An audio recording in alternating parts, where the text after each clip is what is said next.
Ladies and gentlemen, welcome back to another edition of Idiosyncratic Fables. And actually, I am proud to say that this is season 3, because sort of, started up in 2024 with I'll get back to it. 2025 was kind of like an experimental, how many episodes can I effectively do without facing burnout?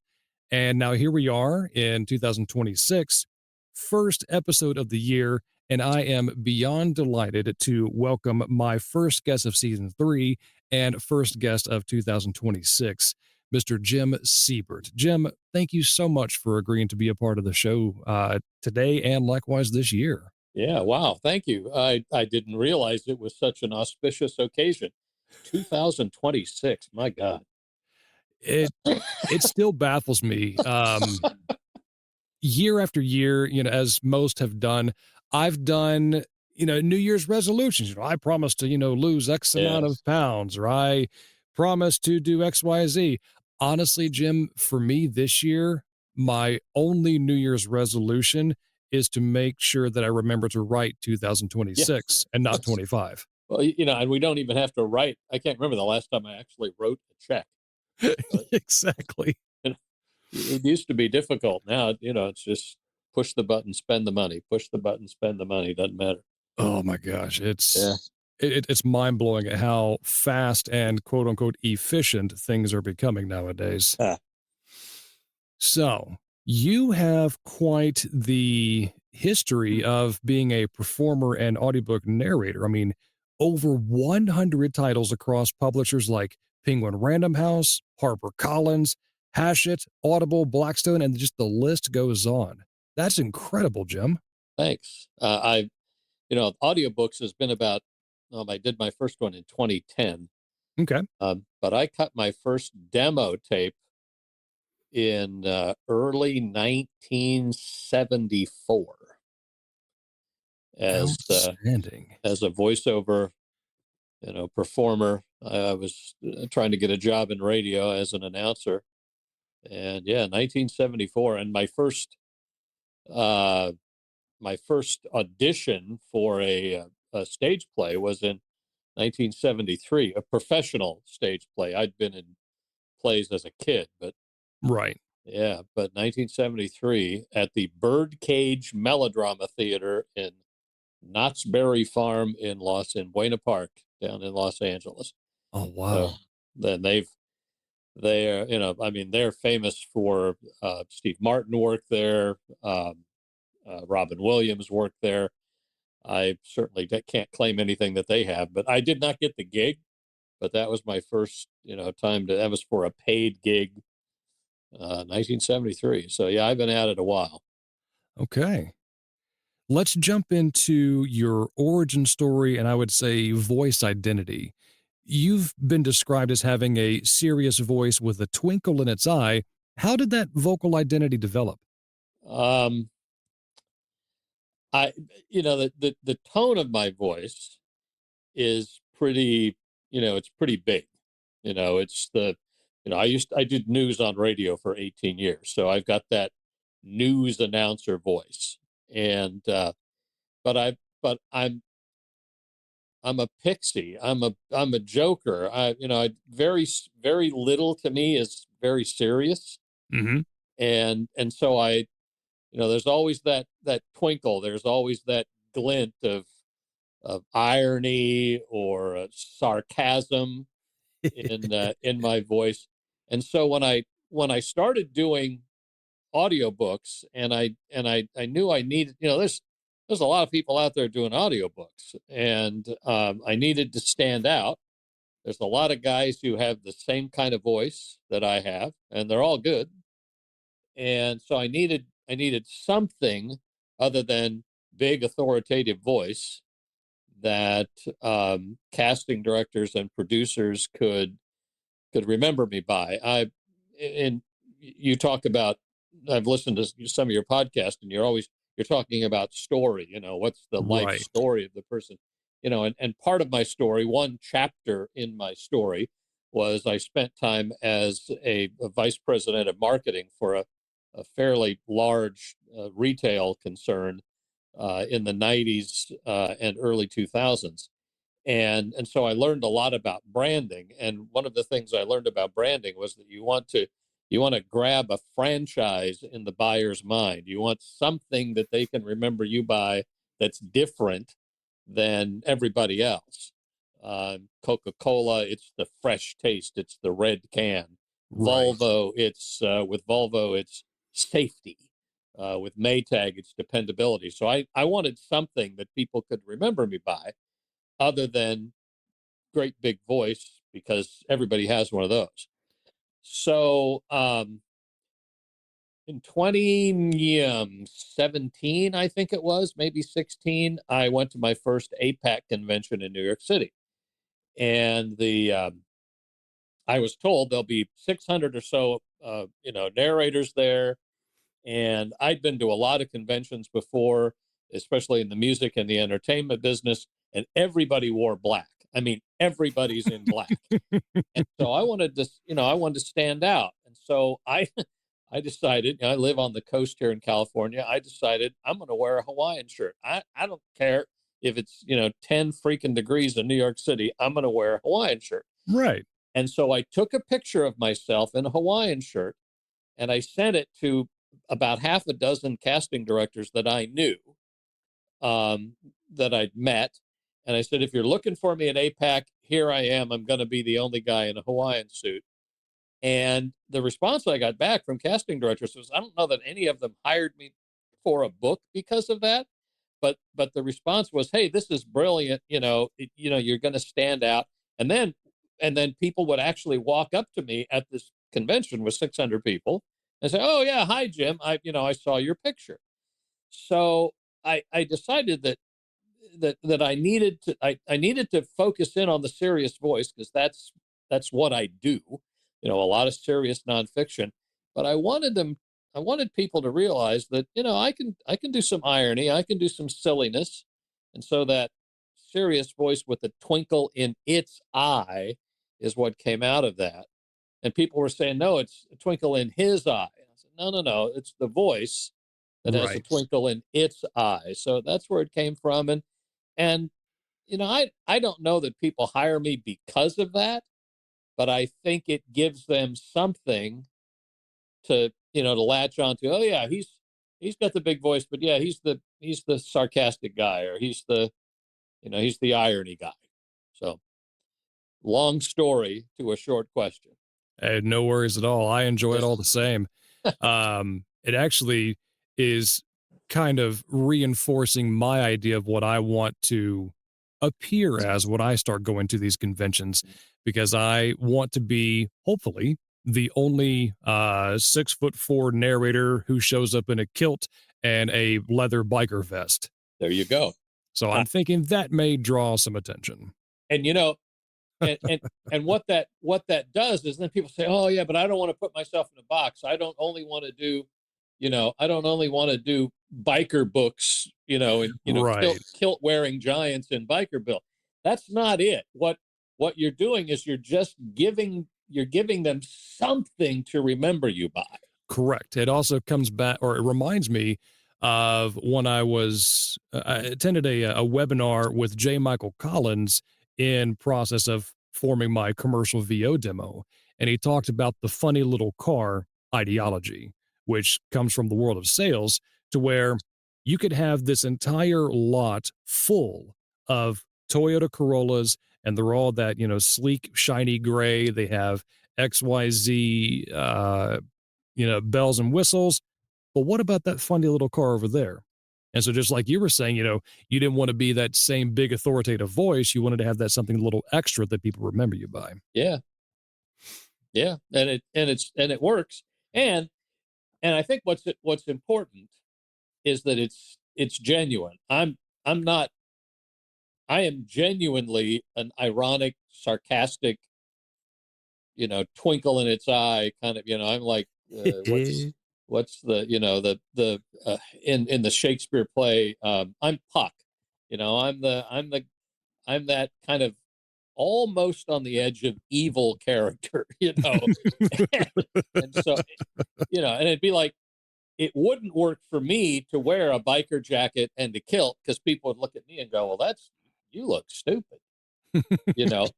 But for a 6'5" guy or 6 foot guy like you, it works, you know. So it's got to be whatever you come up with your, you know, your personal brand. It's got to work, Right.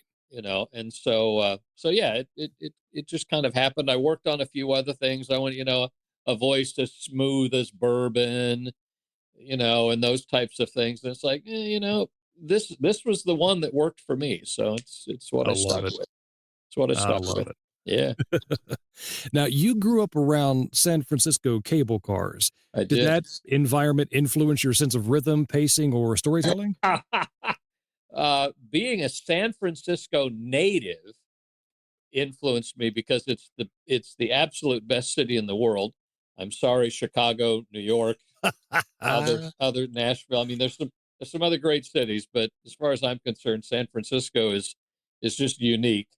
My dad was a grip on the cable cars. He was, uh,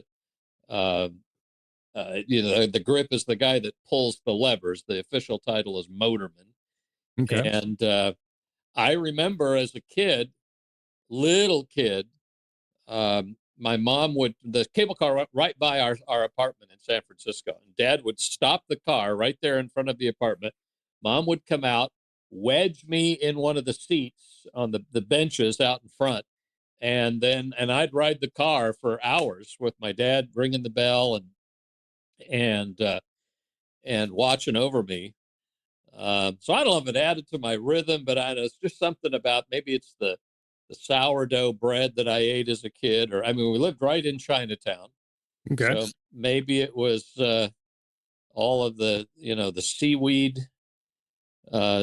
chips that I ate as a kid, or something. I don't know, but I am a proud native San Franciscan, and I will virtually slap anyone that refers to it as Frisco. So Oof. Okay. it is not Frisco. I've gotten into some heated but not violent arguments about that. Understood. Yeah. Making note to Yeah. myself. All right, let's switch over to your audiobook craft and process. Okay. How would you say you balance clarity, emotional nuance, and pacing when narrating nonfiction versus fiction? Oh my goodness. Wow. Um, I don't know that I don't know that what I do is all that scientific. Um, I I become the author. So I'm currently doing a book. It's a book for Christian audio. It's about the last book in the New Testament, the Revelation. You know, everybody's at least heard some of the apocalyptic, you know, Right, right. descriptions in there. And and I am the author. A director told me a few years ago. I was doing a book for somebody. I can't remember who. The director's name was Joseph Gross. I can't remember what the book was. I think it was something with science. Had something to do with, there was a lot of microbiology and stuff in this book, Sure. and it's pretty dry. And Joseph told me, he says, you know, what I want you to do is I want you to imagine that you are this microbiologist, this scientist, and every time you go to a party, a cocktail party, you try to talk about what you do, and people just roll their eyes like, oh my gosh, here he is again. And then COVID happens. The book was about COVID. And then COVID happens, and everybody's interested in microbiology. And so here you are with your elbow leaning on the fireplace hearth, and you are regaling these people with your knowledge of microbiology, and they're eating it up. He says, that's what I want you to bring into this narration. And it clicked with me that, you know, every book I do, there's a lot of them I'm not interested in at all, you know, in the topic. But it's funny, as I get into it, and as I start prepping it, I become the author, and I start believing it. I start realizing that this author spent 10 years of their life researching this book, and it just becomes a story. It's I don't think it's that much different than fiction. It's just I'm the narrator of this person's story. A month or so ago, it just came out. I did a book called Ancient African Religions Fascinating. for Hybrid.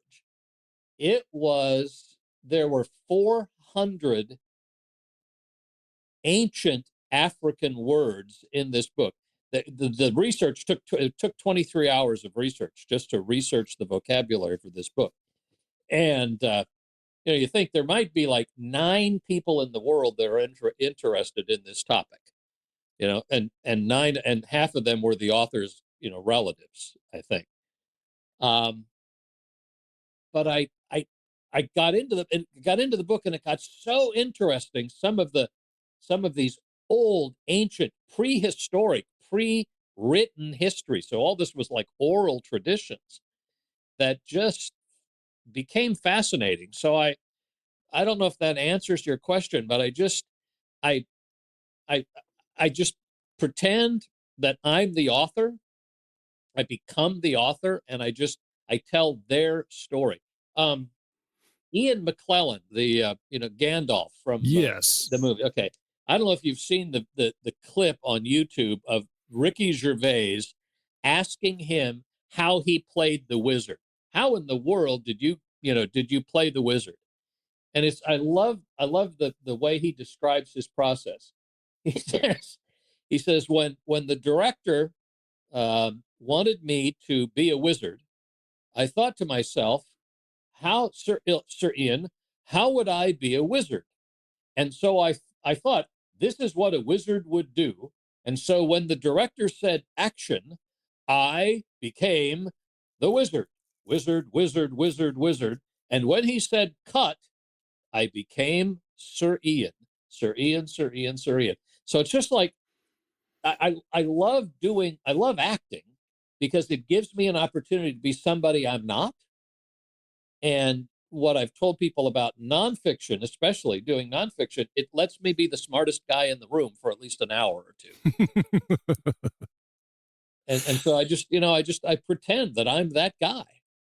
I'm that person. It's not always a man that writes the book. I'm that person that's written that book. With the nonfiction books that I've done, I I laugh after each one is complete and I turn it in because back when I started my career as an audiobook narrator, I chafed at the idea of reading anything nonfiction related. I was like, ugh, I never want Yeah, to do that. I want to focus here, here, and here. yeah. However, every nonfiction book I've done, I've walked away always learning something new. And so Oh now yes, it's like 2 or 3 years ago when I started to embrace, like, nonfiction's maybe not that bad, to now nonfiction's great. It's like, so I'm yes, actually looking forward to more nonfiction because I want to learn as much as I can. yeah. It's fun. I mean the breadth. If you look at my catalog, the breadth of stuff I've done, all the way from taxes, books on taxes, U.S. government taxes, to ancient African religions. It's you run the gamut of learning just a little bit. You're a jack of Right. all trades and a master of none. I enjoy doing fiction because I like I like pretending, and I like I've done what I've been doing a little bit more lately than I had in the past was multicast stuff where I'm not carrying the whole project. I'm a character, or a couple of different characters, frankly, in a couple of them, and I like doing that. Um, but I really prefer nonfiction. Um, it just I don't know, it just kind of fits my personality, I guess, as kind of being I'm that guy. I always have a restaurant suggestion for people. I always Somebody's going to a town I've been to, I always send an email and say, hey, you got to try this place or that, do this, do Right. that. I'm kind of a little bit of a know-it-all, or a mansplainer, I guess, frankly. And so nonfiction just kind of fits my personality. Outstanding. What would you say is one technical or artistic habit you wish more narrators would adopt? Ah, what is something I wish more narrators are? See, huh. Um, I can say some things I wish they wouldn't do. Um, Oh, do tell. well, like I was listening to a book the other day, a well-known. Um, this is the first project of this person's that I had ever listened to. I was interested in the title. I was interested in the subject. I thought, oh, I'll give this a listen. And they're doing some things, some technical things where if I were directing, I would say, don't do that. Um, running uh, running sentences, running paragraphs together. Sometimes, for some reason, authors will, or the editor will put a paragraph together where it's one paragraph, but there should be two. Maybe halfway through, there needs to be a break, and there's a change in the subtext or a change in something, and this individual was just reading through them, and we're missing, I think, some of the nuance. Mm, I'm That's a tough question for me to answer, James, because I'm not a director. I don't think I could ever direct, because a good director doesn't doesn't feed lines. A good director will give you some idea of where they'd like you to go, but they don't tell you exactly where to go. And I would have a problem with that. I would tell the person, read it like this, and that's not a good way gotcha. to go. So what? I don't know. I'm not sure I can answer that question. Fair enough. We Okay. can definitely move right along. Um, Obviously, within the past 5 years, I would say there's been a huge rise and outcry with AI. So, how do you see AI, rights models, and indie publishing shaping the next decade of narration? Wow. I'm on the audiobook steering committee for SAG-AFTRA, and Right. we deal with that constantly. Every time something comes around where AI is mentioned, it becomes a discussion of, do our contracts protect us? And frankly, we can't, as a union or as performers, we can't say no to AI. We have to say, how can we how can we exist in this new world that where AI is a reality, I and got you. how can we protect ourselves and our income and our legacy? I'm also on the research committee for the Audio Publishers Association, and so from the publisher's perspective, we're looking at what listeners want, what consumers want, as far as AI is concerned. And the reason I went, oh wow, with AI, is your question was, I think you said the next 5 years, Yeah. and with AI, it's going, I think we need to break that down into about 6 month increments.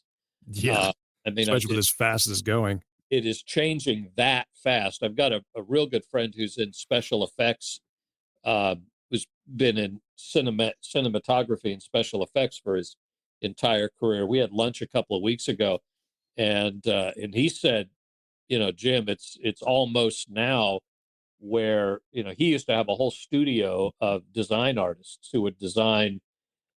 He did Hellboy, and he did work on Titanic, and uh, one of his first films was Flubber, the green ball of slime that would bounce all Yes. around.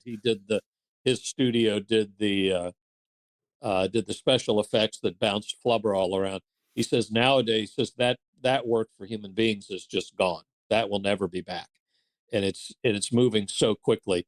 Um, I I feel for newer narrators, frankly, to be really honest, who don't have an established um, who don't have an established presence, who are just trying to get started doing ACX, RS books, doing royalty share books that are working with independent authors who have no money and are thinking, well, I've got to get into audio, so I'll go with with this AI thing. That's going to affect um, entry level narrators. Um, uh, and that's gonna hurt the industry because that will dry up the, I don't know, what do you want to call it, the farm team, or that's where people get started. That's where we Right. all got started. Um, I I frankly don't know how quickly it's going to get real good. I still don't think what we're finding out. Let me back up. Sure. What we're finding out with the research on the APA research committee is that a certain percentage, and not many, it isn't even 30%, but a certain percentage of people have tried AI books. What we are looking for right now, and we're putting together some consumer surveys right now, is to see how long they listen to that book. Did they listen to the whole book? And what we're finding out kind of sort of anecdotally, and we're putting some anecdotal things together and some qualitative research together, that people try the books out that are done with robot voices, but they don't stick with them. And my, you know, right currently, what's going on with the technical expertise of these robots is that they can sound human for a time. And I think they're great for, I mean, not great. I think they work for 30-second and 60-second commercials. Yeah. I think they work for trainers, industrial stuff to a point. But listening long term, I'm not sure that they're there yet. And that's not to say they won't be, but I don't think they're there yet. Let me give you a side thing. One of the things that I learned when I was when I was a VP of marketing for this retail firm, one of the things we experimented with, and some of the research I looked at, was the difference between serif and sans serif headline, type font, like the difference between a Times New Roman and an Arial. And what the research that they've done on how your eyeball actually works when it's reading text is that the little serifs in like Times New Roman and some of those, Mm-hmm. the serifs actually help pull your eye along as you're reading. And without the serifs, Arial, Helvetica, some of those, your eyes actually get tired. There's a fatigue that happens, which is why with really good typesetting, you're going to see sans serif type in headlines, but you're not going to see sans serif type in text. And I think it's a little bit the same with the human voice compared to a digital voice. I think people's minds get tired, they fatigue, because the robot voice is too perfect. There's not an edge to it. Another thing that, I find that one of the things that I love doing with my voice is I love twisting it and turning it and putting a little edge on it occasionally, when in at the end of a sentence, or putting a little breath in it. And the robots can't do that. That they're just not there. So is it going to affect us? Is it going to take money off of our table? Yeah, I think it is. And I think we need to be ready for that. I think the union is doing everything it can to help protect us and make sure that if and when we use AI, that we get paid for it and that we get protected, and that they can't steal our voice and use it for free in other situations. So let's move then into performance beyond the booth. Right. What would you say is the strangest or most delightful event you've ever been asked to voice? Yeah, yeah, that's a leading question. I Johnny Heller and I did play-by-play for the international stone skipping competition. Uh, we've done play by play for a grass snowmobile drag race. Um, I I do baseball. I'm a public address announcer for a college baseball team every summer, Okay. and yeah, so that's it. I just love to perform. I I know it sounds silly. I love the sound of my own voice. I love to perform. Um, the stone skipping thing was an absolute hoot. Um, the winner skipped like 47 times or 44 times or something like that. It's just there's a clip of it on my website. Wow. And and the international world record was 88 skips. I mean, it's like crazy. So I play the straight guy. Johnny obviously plays the funny guy. And yeah, we had a blast doing those. I love that. Yeah. Yeah, we had a blast. It was on ESPN Ocho. The damn stone skipping thing plays every August on ESPN. They play it at, usually it's on at like 3 in the morning or something like that. But yeah, I missed out. I was busy. I couldn't do. Johnny and Sean Pratt, I think, did one together where it was. God, what was that? It was in Pennsylvania. It was. Um, Sanders, belt sander racing. So you know what a belt sander is, a sander with a belt of sandpaper on it, Correct. and with two wheels, at each end. And then they built these like a drag strip with really long extension cords, and they would put these two side by side and then hit a switch and zoom, they'd go off down there. That sounds hilarious. I didn't get to do that one because I was busy doing something else. I think that's the one that Sean and Johnny did. But yeah, it's crazy, crazy stuff. Yeah, and I mean, in my career, I've done, I've announced bed races, I've announced parades, I've announced,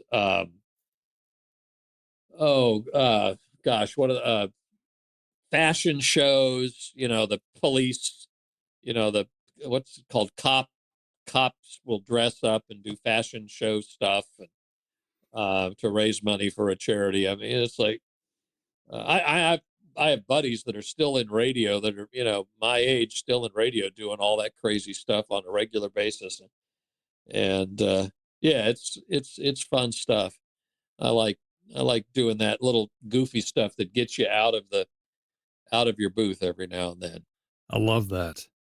What would you say is a book that changed you as a narrator?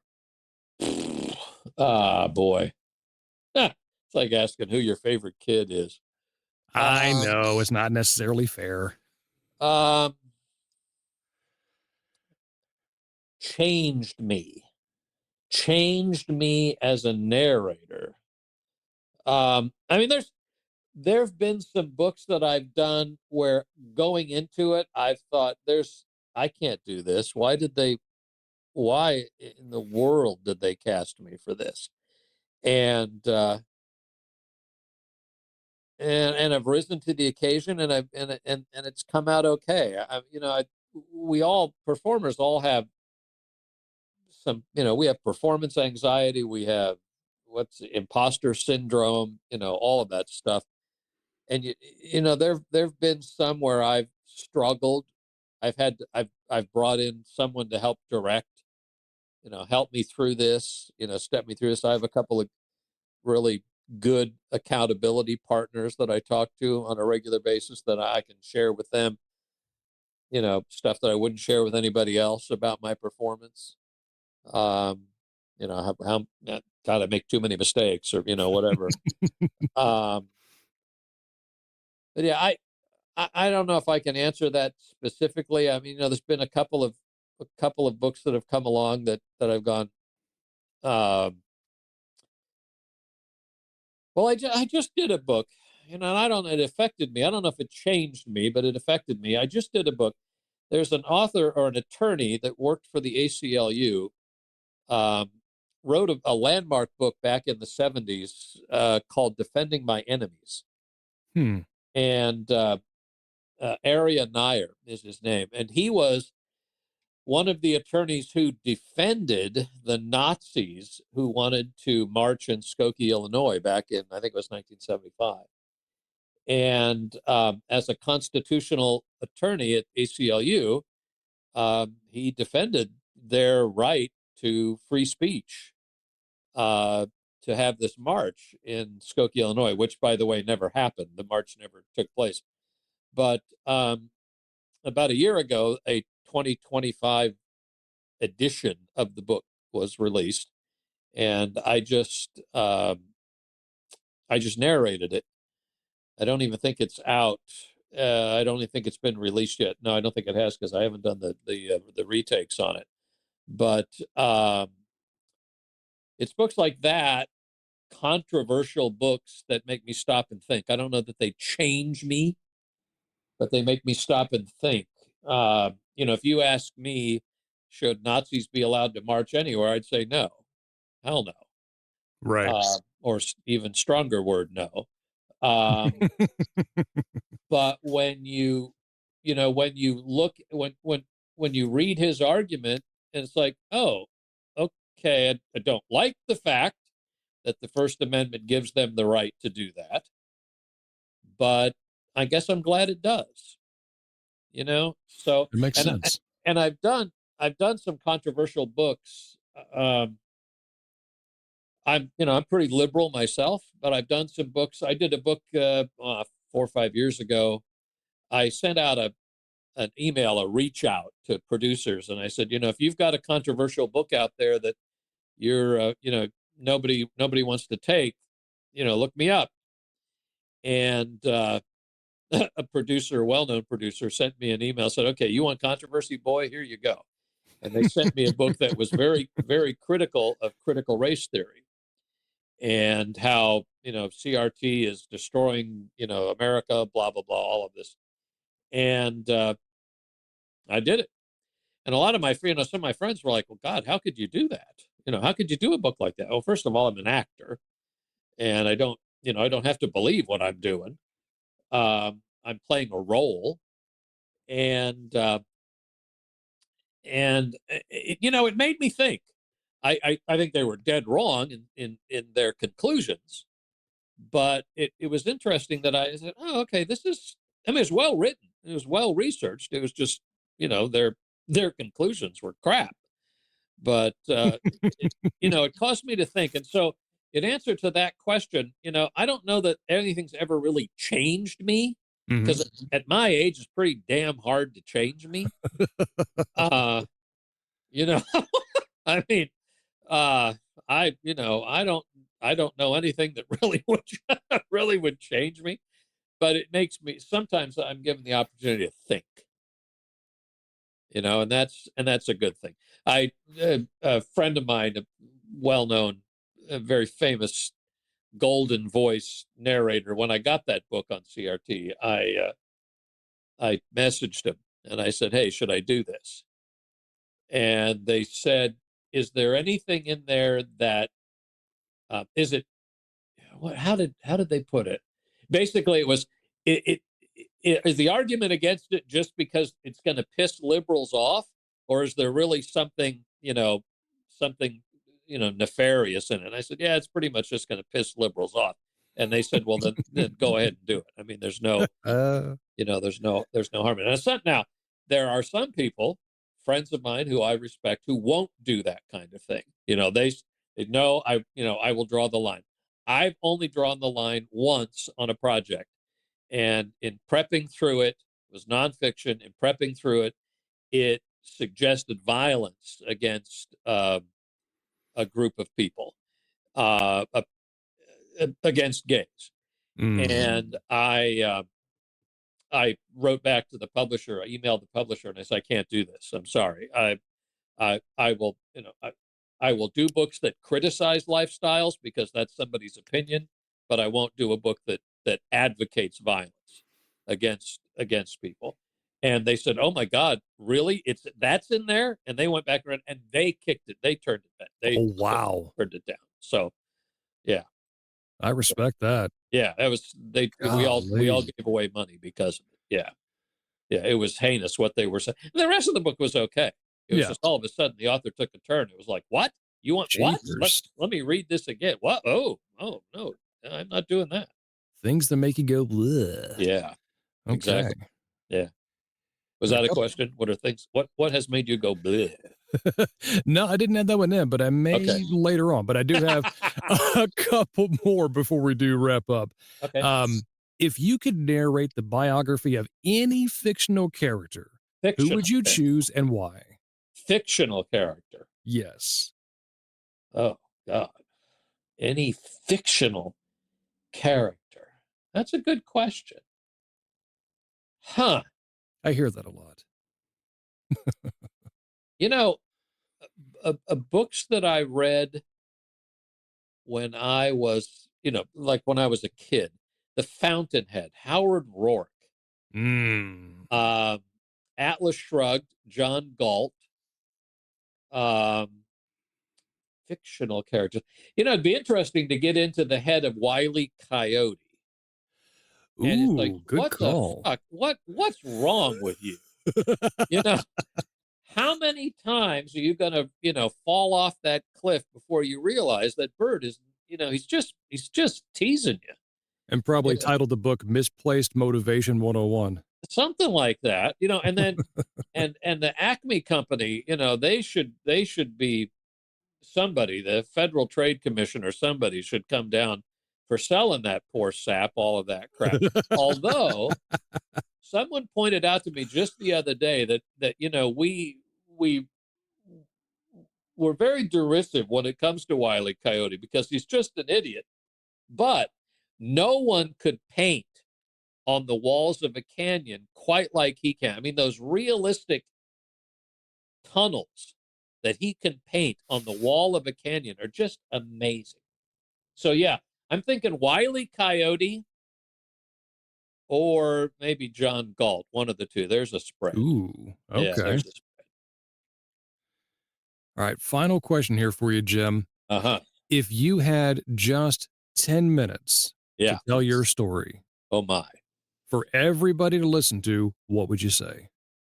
You want me to go on for 10 minutes? You can, or even No. if you want to wrap it up in a sentence, that would be like the I subject line, if you will.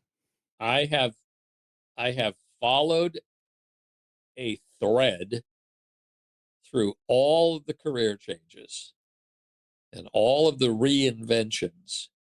There is this common thread of wanting to entertain people or tell stories or somehow or other give them, I'm not sure if it's pleasure, but it's give them something interesting.